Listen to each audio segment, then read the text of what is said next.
Let me show you my 4-step structure that will help you create video content to maximize your views.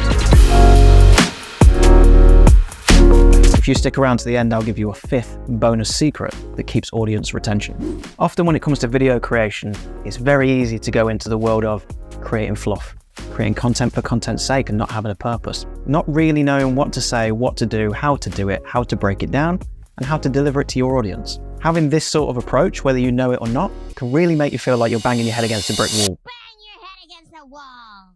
Not getting the views, not getting the engagement, not getting the attention, not getting the clients. I have a really simple 4-step process that helps you break down any piece of video content that you do at any length. It doesn't matter whether it's a 60-second piece of content, a 10-minute piece of content, or an hour's piece of content. It helps you break it down, simplify it, and make it the most effective piece of content that it can be. So the first step, and probably quite an obvious one, you probably heard it quite a lot. Everybody these days seems to be talking about it and the importance of it. And they're right, and it's the hook. The hook is literally that. It hooks them into your content. It needs to be something that creates intrigue. It gives a promise. What are you promising to deliver throughout your piece of video content?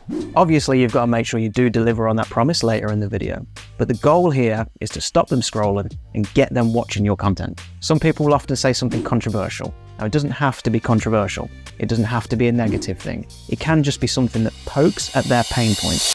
So know what your viewers' pain points are and lead with that. The next stage of the video is framing the problem. Here's where we're going to go deeper on those pain points that we spoke about earlier.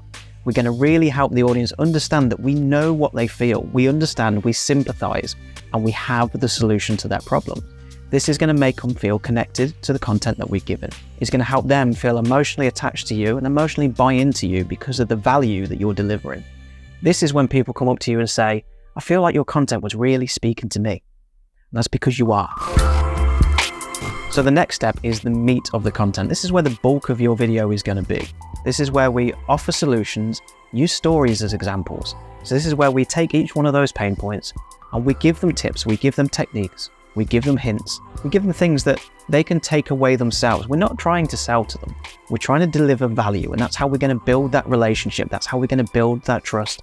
We're going to build that rapport with our audience. We're going to use examples and stories of people maybe we worked with before to show that not only do we understand their pain, but we've dealt with it before. We have the solution and we can answer their problems.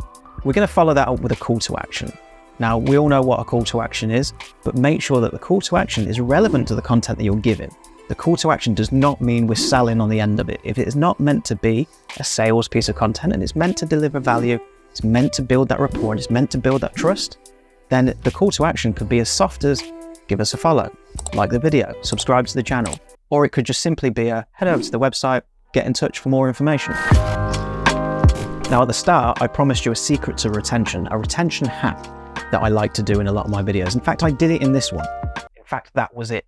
After you've hooked somebody into a video, you can tease a bonus, tease an extra tip, tease an extra technique, tease a game-changing, life-changing thing that you're going to tell them that's really going to make a difference to them.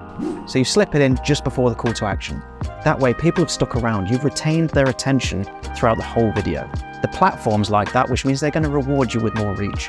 The fact that they've stuck around shows they're willing to engage more with your content, which means they're more likely then to actually take that action on the call to action. So thanks for watching. Let me know in the comments below if any of this has helped and if it's working for you. Remember to like the video, subscribe to the channel, and I'll catch you in the next one.